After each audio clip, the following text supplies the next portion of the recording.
Verano de 1964. En las calles de Nueva York se desatan violentos disturbios. Los choques entre policías blancos y civiles negros se convierten en un baño de sangre. 10 años de lucha por los derechos civiles aún no le han puesto fin a las injusticias y racismo que aún deben soportar los afroamericanos.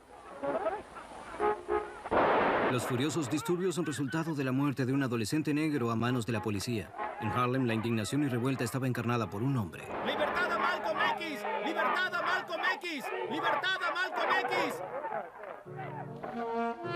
En las fotografías, Malcolm X casi nunca aparece sonriendo. Siempre mantiene el gesto adusto de un hombre enfadado. En las ciudades del norte, Malcolm X era el vocero de la Nación de Islam, el movimiento de musulmanes negros que rechaza violentamente a los Estados Unidos blancos y sus valores cristianos. A comienzo de la década de 1960, los medios estaban orquestando un combate que al mismo tiempo aterrorizaba y apaciguaba al país. Malcolm X versus el reverendo Martin Luther King, líder del movimiento de los derechos civiles que combatía la segregación en los estados del sur. Martin Luther King, el héroe de la resistencia pacífica, era el objetivo preferido de las críticas de Malcolm X.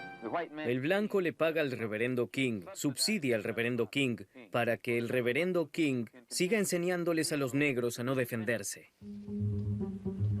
Martin Luther King nunca respondió directamente a los ataques de Malcolm X ni accedió a debatir con él. La única vez que se vieron en Washington solamente se estrecharon la mano y apenas si cruzaron algunas palabras.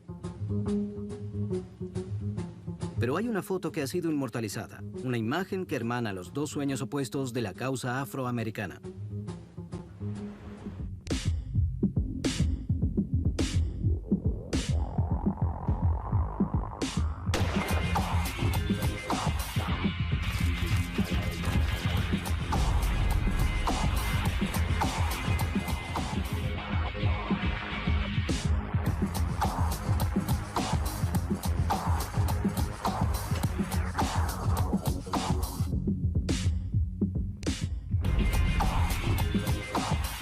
Martin Luther King versus Malcolm X, dos sueños afroamericanos.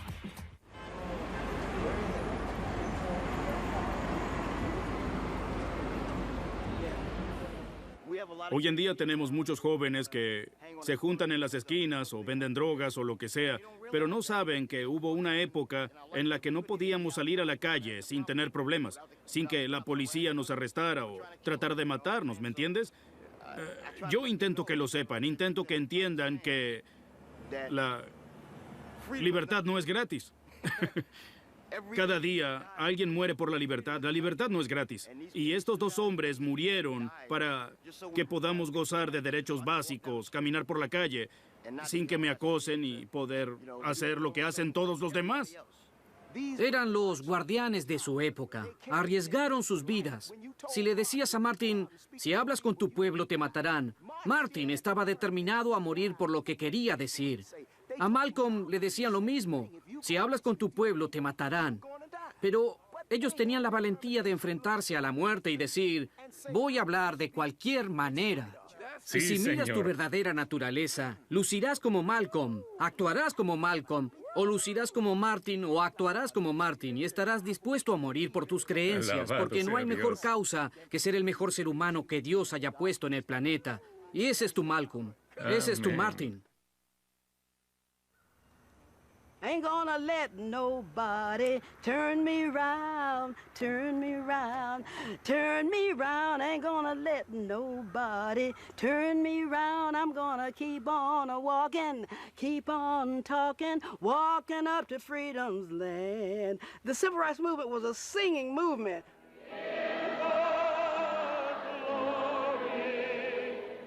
Vivíamos en el sur profundo y los afroamericanos eran un pueblo religioso.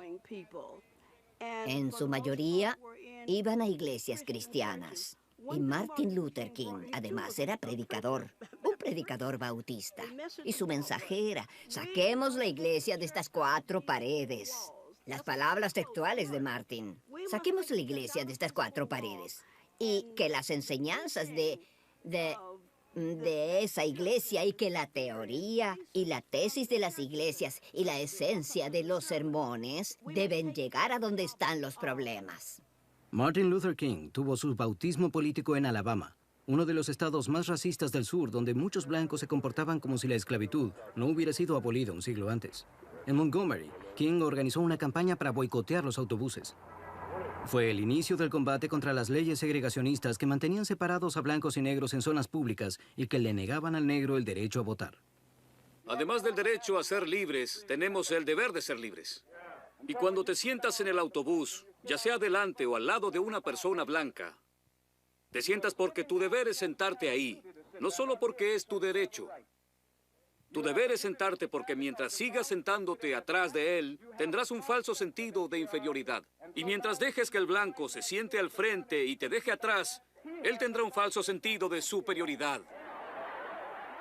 King trabajaba para desmantelar esos carteles que prohibían a los negros sentarse donde quisieran en el autobús o que les prohibían viajar en tren, viajar en transporte público, votar y todas esas cosas.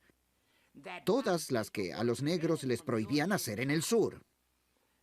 Pero en el norte, los negros siempre pudieron votar. Pero, como decía Malcolm, podrás votar, pero terminarás votando a nadie, porque ya han decidido que no tendrás poder alguno.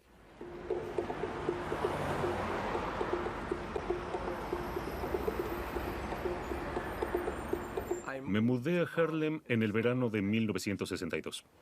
Y me mudé un viernes en la noche. El sábado nos despertamos y en vez de desempacar, decidimos que caminaríamos por la calle principal de Harlem, la avenida Lenox, hoy el Boulevard Malcolm X, y solo conocer la comunidad. Cuando llegamos a la avenida Lenox, vimos a una multitud. Preguntamos qué estaba pasando y nos dijeron que Malcolm X hablaría. Nos habían contado que era el coco, que creía en violencia y en matar blancos y todo eso. Esos eran los rumores. Pero nos dijimos, escuchemos qué dice. Es hora de que nosotros abramos los ojos. Es hora de que nosotros abramos los oídos. Y es hora de que nosotros peleemos de una vez. No necesitamos que nadie más hable por nosotros, vea por nosotros o pelee por nosotros. Hablaba mucho de los ataques psicológicos de la supremacía blanca contra nuestras mentes. Y eso terminó de abrirme los ojos. Cuando escuché eso, y me di cuenta de todo lo que me había pasado de niño y de adolescente, ahora me daba cuenta de que era todo parte de las películas. Todas esas cosas eran parte de ese ataque psicológico, para que nos sintiéramos inferiores. Hay que darse cuenta de que llamar a alguien negro en los 50 y los 60 era un insulto muy violento. Fue Malcolm X quien, casi sin ayuda de nadie, transformó la conciencia racial del pueblo negro para que dejaran de sentirse avergonzados de ser negros. El honorable Elijah Muhammad nos prohibió robar, y robábamos. Nos prohibió apostar, y nos prohibió mentir. La delincuencia está fuera de control en Harlem. El juego está fuera de control en Harlem. Toda clase de vicios y maldades que destruyen nuestra comunidad está fuera de control en Harlem. En Harlem, todos conocían la historia de Malcolm Little, el joven rufián que había descubierto a la nación de Islam y a su profeta, Elijah Muhammad, en la cárcel. Fue Muhammad quien convirtió a Malcolm X el vocero de este movimiento separatista negro que soñaba con un mundo en que los musulmanes negros vivían separados de los blancos. Gracias a Malcolm X, la nación de Islam se volvió popular en los guetos de los estados del norte. Muchas personas que sufrían adicciones dejaron las drogas, se pusieron trajes y empezaron a creer en la nación del Islam. Mientras que en ese momento el cristianismo, ya fuera el cristianismo blanco o el cristianismo negro, no les estaba llegando, pero Malcolm sí. Y enderezó a muchos jóvenes que se habían descarrilado y que se habían convertido en personas marginales. Y él les devolvió el orgullo de haber nacido negros. Esa organización estaba interesada en ofrecerle una opción y una alternativa a los afroamericanos. Ofrecía algo que, en cuanto a objetivos y metas, estaba muy alejado a lo que había. Digamos que eres cristiano, pues eso está conectado a la esclavitud, está conectado a tu esclavista. Él no está pensando en tu beneficio. Te está dando una religión que apacigua tu potencial para la violencia y para rebelarte. Usted describe el movimiento musulmán como una organización religiosa y dice que existe una gran confusión en torno a sus actitudes y a sus ideas. Quisiera pedirle una respuesta muy simple a una pregunta. ¿Odia usted a los blancos? No es una pregunta justa. El hombre blanco ni siquiera influye en mi actitud. El señor Muhammad nos enseña a amar a nuestros semejantes y que los blancos se ocupen de ellos mismos.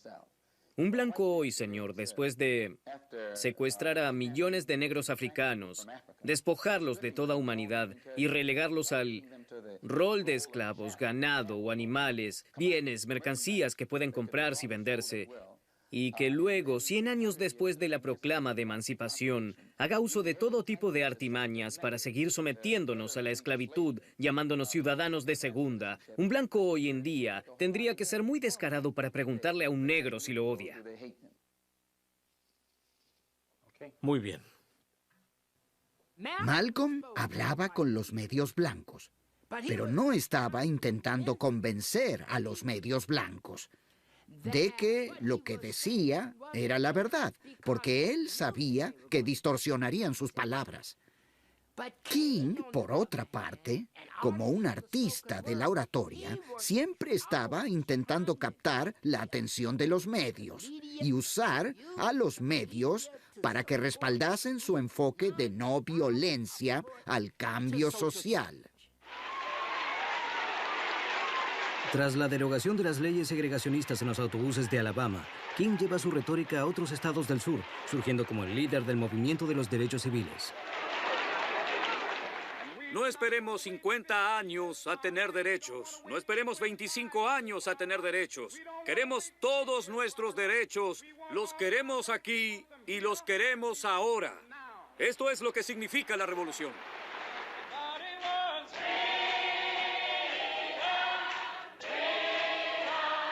El joven pastor se convirtió en una celebridad y los medios elogiaban la efectividad de su enfoque no violento. King y sus lugartenientes usaban la televisión estratégicamente. Frente a las cámaras buscaban provocar la violencia de las autoridades. A los manifestantes se les enseñaba a no ser hostiles con el adversario y a resistirse pacíficamente. King muy raras veces en sus comentarios públicos habla sobre atraer a la televisión. Habla de atraer a la conciencia de la nación. Desde luego, no puedes atraer a la conciencia de la nación si no lo haces a través de un medio nacional.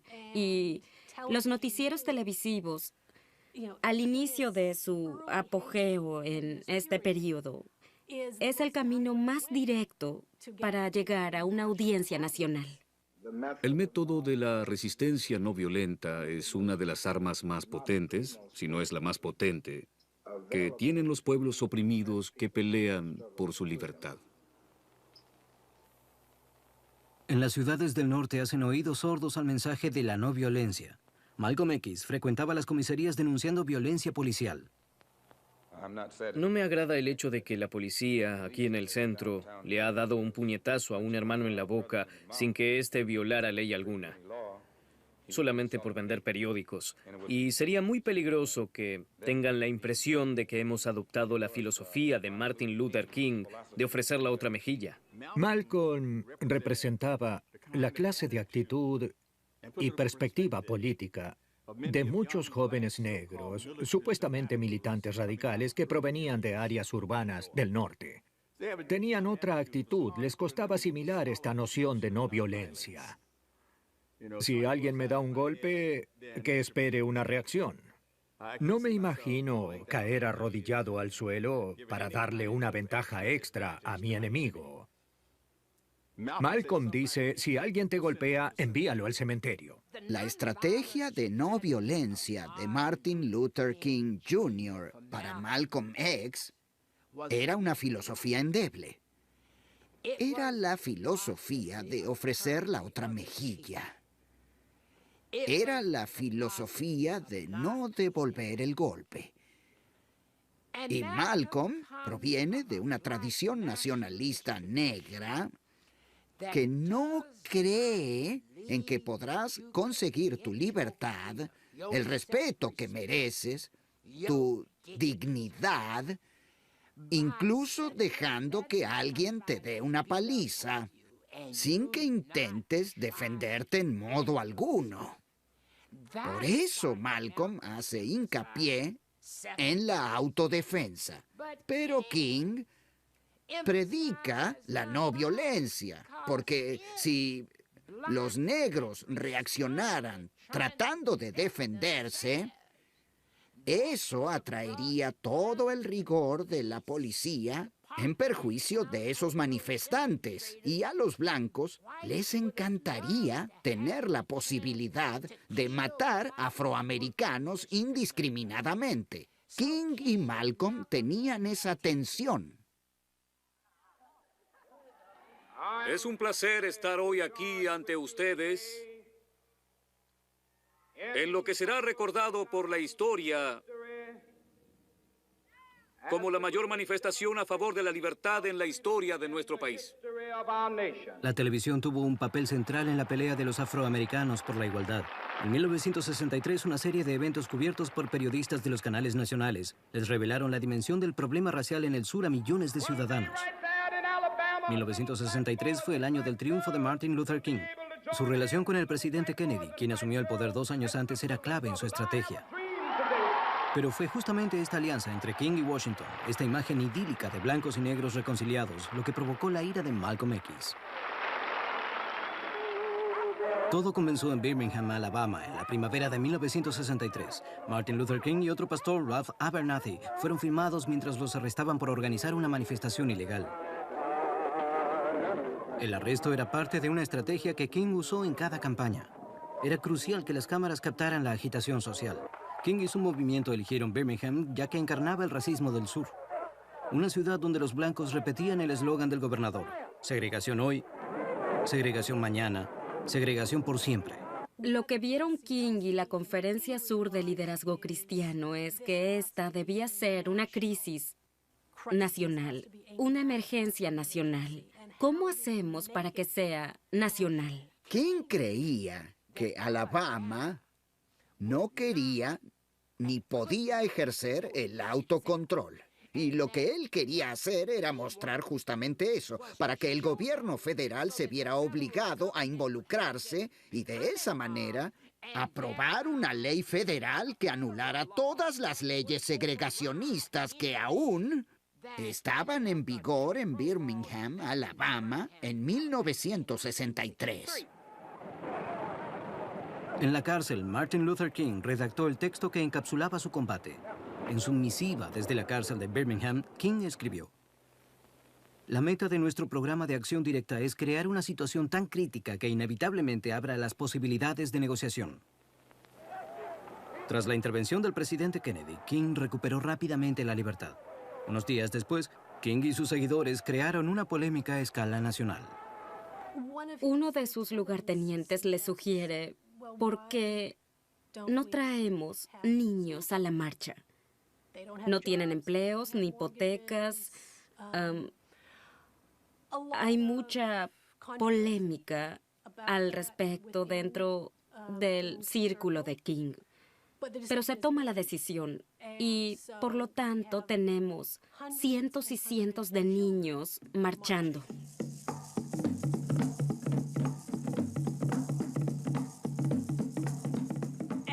Y ese también fue el momento en que Bull Connor, el comisionado de Seguridad Pública, decide desplegar los perros de ataque y los camiones hidrantes. Desde luego, los medios de comunicación están cubriendo toda esta historia, tanto los medios impresos, los fotógrafos y la televisión, que desde luego sigue siendo un recién llegado en el periodismo y las noticias. Esas fotos recorren el mundo. Dispérsense.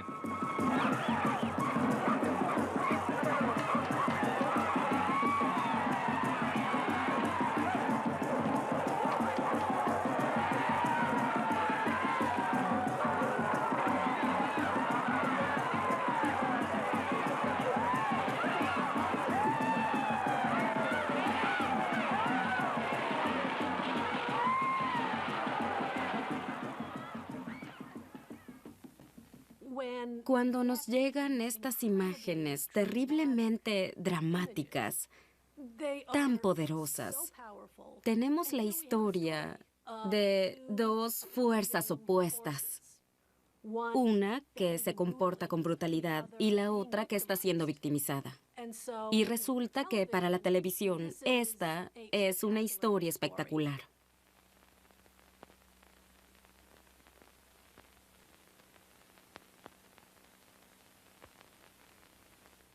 En ese momento, los medios informan que Malcolm X critica ferozmente que King y el movimiento permitieran que los niños marcharan y fueran arrestados y golpeados. Y dice algo que se convierte en una cita muy famosa. Dice algo así como: nadie debería arriesgar la vida de mujeres y niños. King no es un campeón, sino un fraude. Es lo que más criticamos de Birmingham. El hecho de que usaran niños en esa marcha. Y tengo entendido que algunos allegados a King tenían reservas al respecto. En un inicio no les gustó la idea. Curiosamente, es en ese momento que la manera de cubrir a King comienza a cambiar, porque muy poco después de esta campaña en particular, ahora conocida como la campaña de los niños, muy poco después de eso, la estructura del poder blanco de Birmingham básicamente colapsa y reconoce que básicamente accede a las demandas de King. La cobertura mediática en torno a King empieza a cambiar rápidamente. Ya no es más el militante, es el héroe. 2 días después de su victoria sobre las autoridades locales, Martin Luther King fue blanco de un atentado. Extremistas blancos incendiaron varios edificios y los afroamericanos se amotinaron poco después del incidente. Como respuesta a las revueltas, Kennedy envió a la Guardia Nacional a las afueras de Birmingham. En Harlem, Malcolm X le puso voz a su ira. No queremos integración. Solo un tonto intentaría mezclarse con quien no lo quiere. Pero eso no significa que de ninguna manera justificamos lo que hacen esos caras pálidas de Birmingham, Alabama. Nuestro pueblo debería saberlo. Y tampoco es accidente que mientras los perros seguían atacando mujeres, niños y bebés negros, Kennedy no dijera nada. Recién cuando el negro contraatacó... Por favor, recién entonces fue que Kennedy envió al ejército. No dejen engañarse por Kennedy, ni por estos predicadores vendidos. Cuando los perros te ataquen, ataca a ese perro, sea un perro de 2 o 4 patas. Gracias.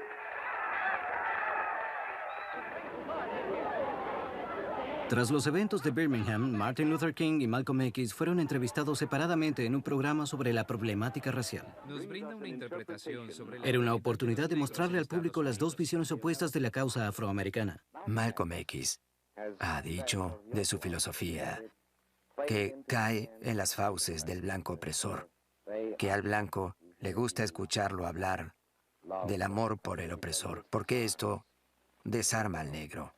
Bien, pues yo no considero el amor en este contexto como algo carente de valor. No lo considero como una fuerza débil. Yo pienso en el amor como algo poderoso que puede organizarse en una acción directa, efectiva. Y creo que algunas de las críticas hacia la no violencia que hacen algunos críticos es porque no se dan cuenta de que hablamos de algo muy poderoso. Y ellos confunden la no resistencia con la resistencia no violenta. King da por sentado que la gente ya sabe que él lleva la razón.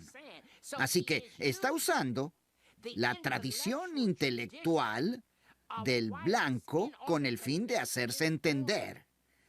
Malcolm no usa la tradición intelectual del blanco para expresarse. Malcolm usa las experiencias de los negros del gueto, de los negros a quienes les habla. Tu estilo de oratoria, ya seas Martin o Malcolm, emerge de las experiencias de vida que has tenido. El reverendo Martin Luther King predica la doctrina de insistir sin violencia en la defensa de los derechos del afroamericano. ¿Qué opina usted de esa filosofía? El blanco le paga al reverendo King, subsidia al reverendo King para que el reverendo King les enseñe a los negros a no defenderse. Eso significa no violencia, mantenerse inerte ante las bestias más crueles que ha esclavizado a un pueblo, el estadounidense blanco. Pero el objetivo del Dr. King es la igualdad de condiciones y la igualdad de derechos para el negro. No, la meta del reverendo King es que el negro se siente en un restaurante segregado al lado del mismo blanco que lo ha maltratado durante 4 siglos. La meta del reverendo King es que el negro perdone al pueblo que lo ha maltratado durante 4 siglos, arrullándolos y haciéndolos olvidar las injurias del blanco.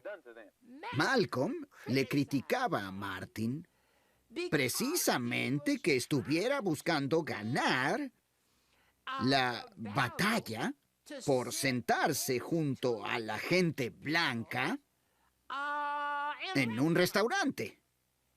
Pero Malcolm dice, eso no es libertad. Sentarse junto a un blanco no es libertad.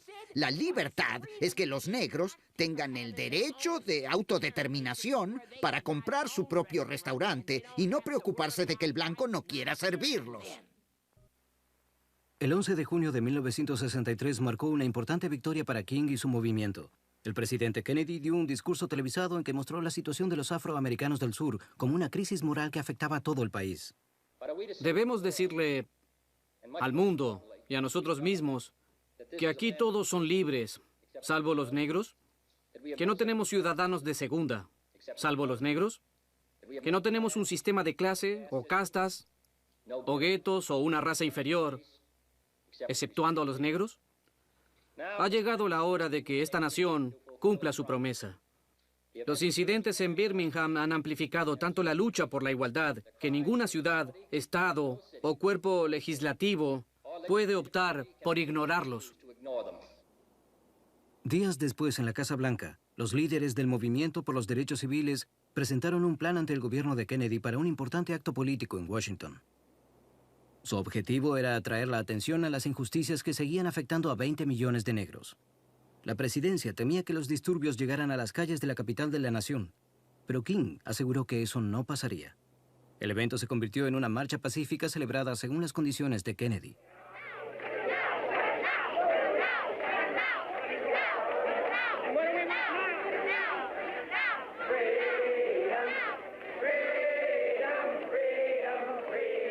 El día de la marcha, todo el país pudo seguir el evento en vivo por televisión, gracias a las cámaras que seguían el peregrinaje.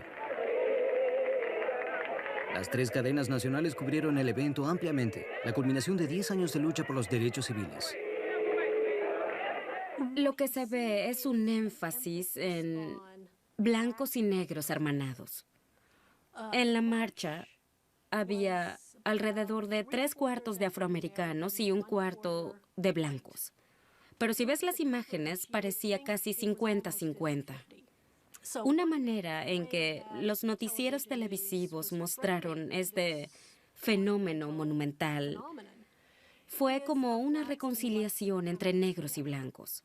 Ves las imágenes de los manifestantes y el énfasis está puesto en la dignidad. Así que ves estos retratos enmarcados de los manifestantes. Las cámaras de TV siempre están buscando a manifestantes bien vestidos, y eso fue parte de la organización de la marcha. Ponte tus mejores ropas. Todo el país estará mirándote.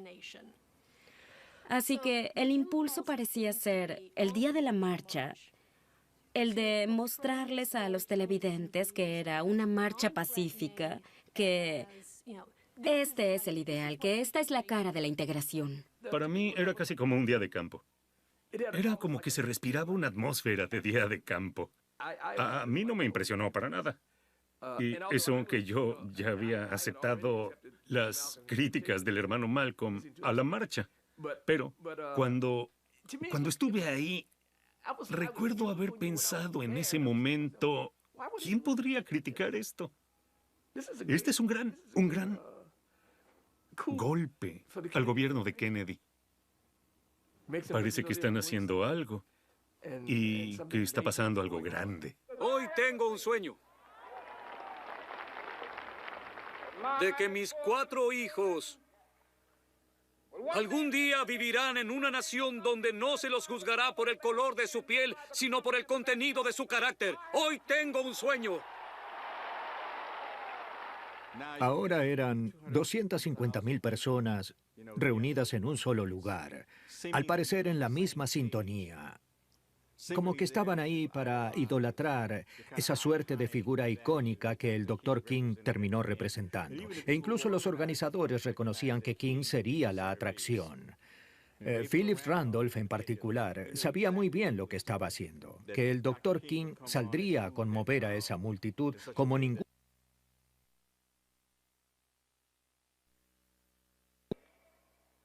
Allá, en Alabama, con su violento racismo, con su gobernador, llenándose la boca hablando de interposición y anulación. Que un día allá en Alabama, niñas y niños negros podrán ir tomados de la mano con niñas y niños blancos, como hermanos y hermanas. Yo tengo un sueño. Todo era, hoy tengo un sueño. Hoy tengo un sueño. Hoy tengo un sueño. Y para mí, una de las mejores frases de ese discurso que debería estar grabada en las mentes de los jóvenes negros es: los padres de la patria nos han dado un pagaré y hoy hemos venido a cobrar ese cheque. Para mí, esa frase tan simbólica, con todas las imágenes que crea en la mente, fue una declaración contundente e ignorada por completo. Pero nos negamos a creer que esta justicia corrupta esté en bancarrota. Nos negamos a creer que haya fondos insuficientes en las grandes bóvedas de la oportunidad de este país. Hemos venido a cobrar este cheque que le otorga a su tenedor la riqueza de la libertad y la seguridad de la justicia.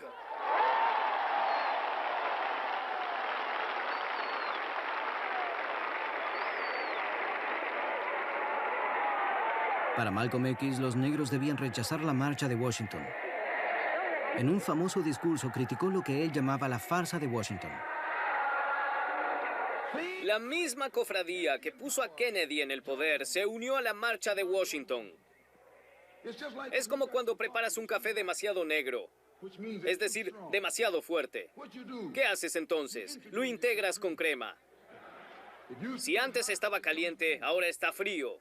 Si antes su sabor era fuerte, ahora está soso. Si antes te despertaba, ahora te dará sueño.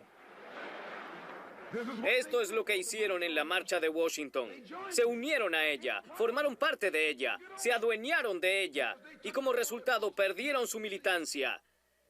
Dejaron de estar enfadados, dejaron de hervir de rabia, dejaron de ser intransigentes. Y la marcha dejó de ser una marcha para convertirse en un picnic, en un circo. Nada más que un circo, con payasos y todo. La controlaron a tal punto que les dijeron a esos negros a qué hora llegar, cómo ir, por dónde caminar, qué pancartas llevar, qué canciones cantar, qué discurso dar y qué discurso no dar. Y se les ordenó que se marcharan al anochecer.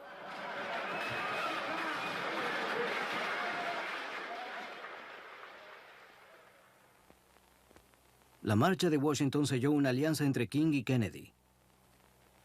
A partir de ahora, solo King tenía llegada a la Casa Blanca. Según los medios, ambos hombres escribirían la historia del país, pero sería escrita sin Kennedy. Lunes 25 de noviembre de 1963. Todo Estados Unidos estaba consternado por el asesinato de Kennedy, cuyo funeral televisado fue visto por millones. King y la causa afroamericana acaba de perder a su aliado político más poderoso. Mientras tanto, Malcolm X interrumpía el duelo nacional. Cuando Kennedy muere, como la angustia de la nación era tan intensa, cualquier frase o cita que siquiera pareciera criticar a Kennedy, simplemente no sería tolerada. Malcolm X, vicecomandante del movimiento musulmán negro, expresó su alegría por el asesinato del presidente Kennedy en un acto en Manhattan el domingo pasado. Según Malcolm, el asesinato del presidente fue un caso de cosecharás tu siembra y agregó, como soy del campo, la cosecha no me entristece, por el contrario, me alegra. En Chicago hoy, Elijah Muhammad, líder del movimiento musulmán, suspendió a Malcolm X y rechazó sus declaraciones. Uno sale al campo, planta semillas por todos lados y las riega. El significado de cosecharás tu siembra es lo mismo que decir haz el mal y el mal te volverá. Y según Malcolm X, el gobierno de Kennedy había permitido toda esa violencia en Birmingham y demás, sin hacer demasiado al respecto. Pero la manera en que los medios, desde luego, interpretan ese dicho es que para Malcolm X, Kennedy merecía que lo mataran. Y como Malcolm había sido durante tantos años mostrado como un radical, militante y violento, como un degenerado, básicamente, no podía haber otra manera de interpretar esos dichos en los medios masivos. Personalmente, ojalá no lo hubiera dicho. No porque no fuera verdad, ya que yo lo creía, sino porque terminó dándoles munición a sus enemigos, tanto en los Estados Unidos como en la nación del Islam, para ser atacado. Tras 3 meses de silencio impuesto por Elijah Muhammad, Malcolm X fue finalmente expulsado de la nación de Islam. A partir de ahora, solo hablaría en su nombre. ¿Se considera militante? Me considero Malcolm. Cuando abandonó la nación del Islam en marzo de 1964, creo que en gran medida sintió una especie de liberación. Se sintió liberado. Es más, en algún momento dice, me han sacado la camisa de fuerza. Ahora puede moverse y volverse más político. Debemos entender que la nación del Islam tendía a aplacar cualquier clase de expresión política. Tendía a alejarse de eso. Por eso Malcolm se metió en problemas cuando habló del asesinato de Kennedy y dijo eso de cosecharás tu siembra. Se metió en grandes problemas y eso fue lo que precipitó otros eventos, pero él ya estaba, a mi juicio, empezando a alejarse de eso de todos modos. Se veía en una plataforma más grande, haciendo una mayor contribución. ¿Cuál será la diferencia entre su nuevo movimiento y la Nación de Islam? La diferencia básica es que probablemente será más flexible y no es mi intención enseñar a quienes ya son musulmanes, sino llevar el mensaje del señor Muhammad entre los negros no musulmanes. ¿Colaborará con los grupos que trabajan para la integración? No nos uniremos a ellos ni ellos a nosotros, pero trabajaremos juntos en todo objetivo en común, o que sea para el bien común de la comunidad negra. En Washington, Martin Luther King continuó trabajando políticamente con un grupo de senadores que compartían sus ideas. Se sumó al debate de la redacción de un proyecto de ley sobre derechos civiles. Iniciado por Kennedy, era una legislación progresista que contemplaba los derechos de los afroamericanos. En una rueda de prensa que dio en el Capitolio, King vio a un oyente inesperado en el fondo de la sala. Se trataba de Malcolm X.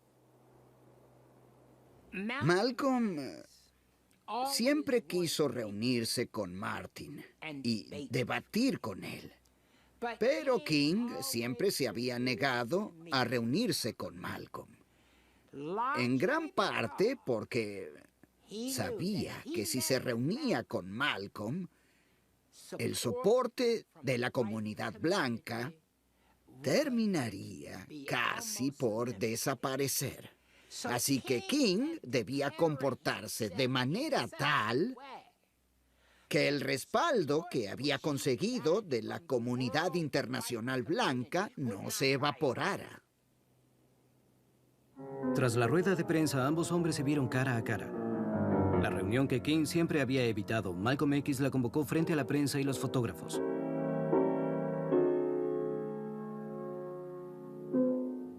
La reunión duró apenas un minuto, pero estas imágenes que los captaban lado a lado como esta foto donde están sonriendo, se convirtieron en un potente símbolo de la reconciliación entre dos visiones opuestas de la causa afroamericana.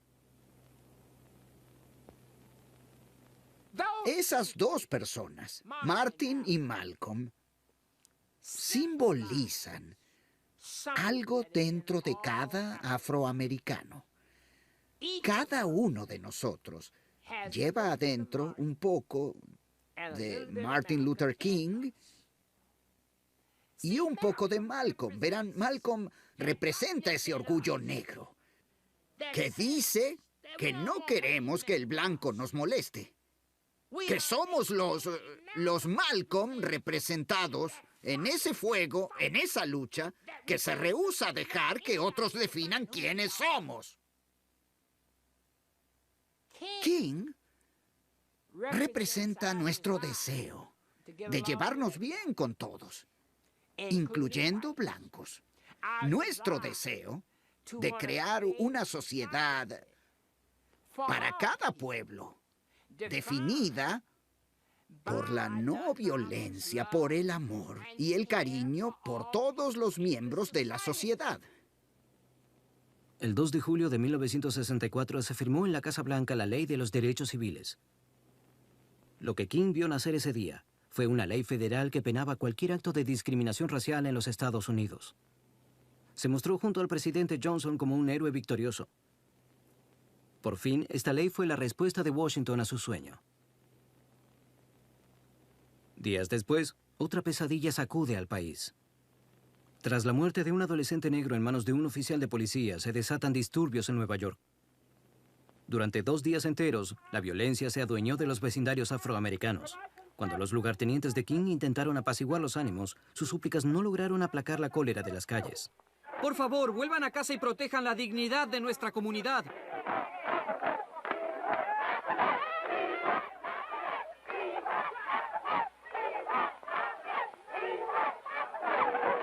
Más de 400 personas fueron arrestadas durante los disturbios y varios oficiales de policía terminaron heridos.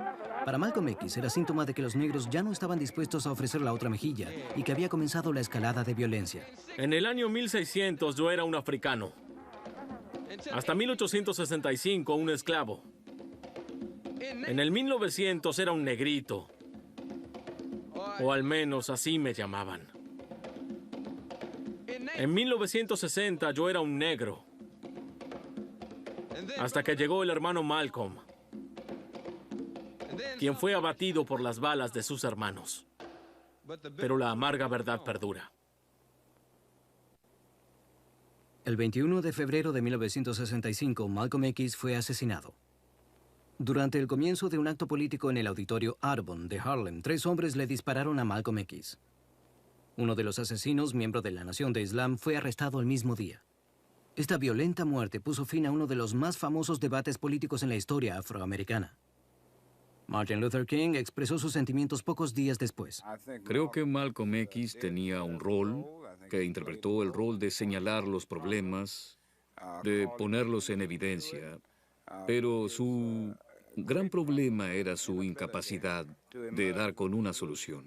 Tenía eslóganes que eran llamativos y que entusiasmaban a la gente, pero no creo que nunca haya propuesto una solución al problema.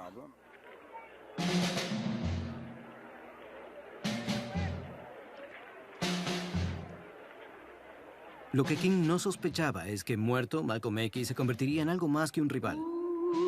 Se convertiría en una memoria, una conciencia revolucionaria para una generación de jóvenes afroamericanos. Entonada en los guetos, la noticia de su muerte sonaría como una venganza contra King.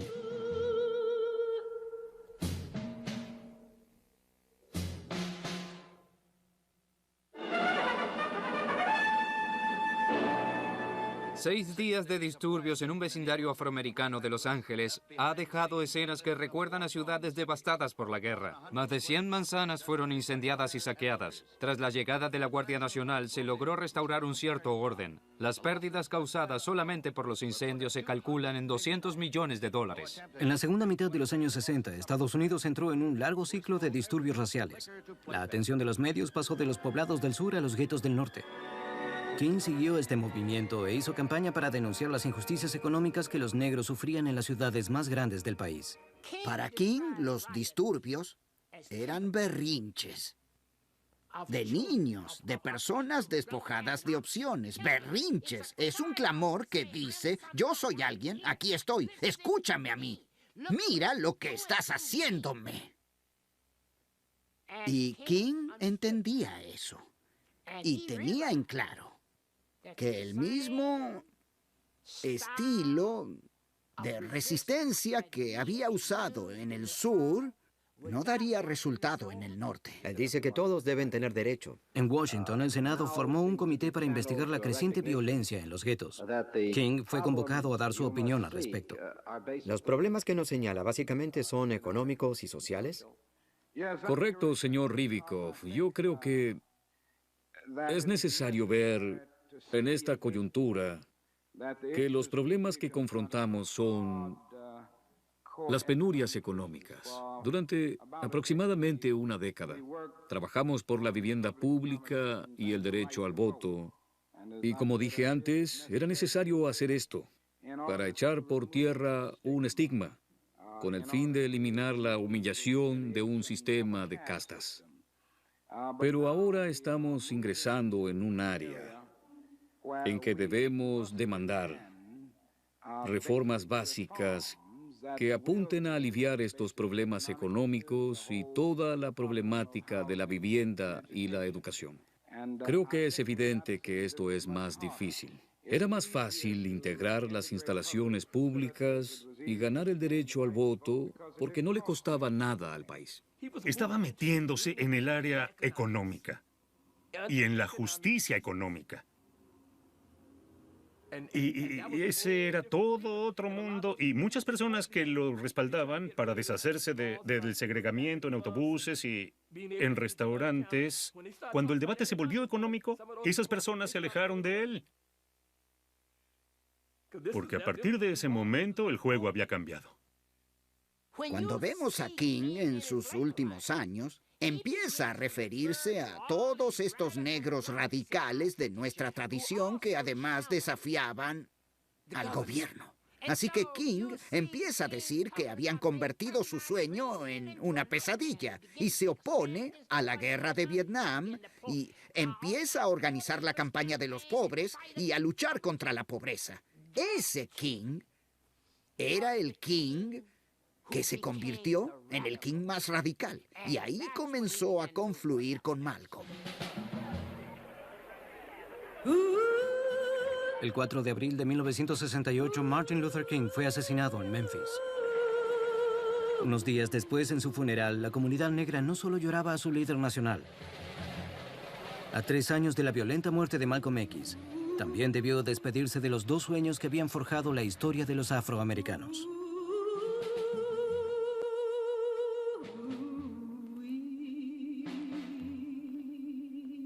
En 1963, en Washington, D.C., intenté compartir con la nación mi sueño. Ahora debo confesar que estoy empezando a ver cómo se transforma en una pesadilla. Martin Luther King.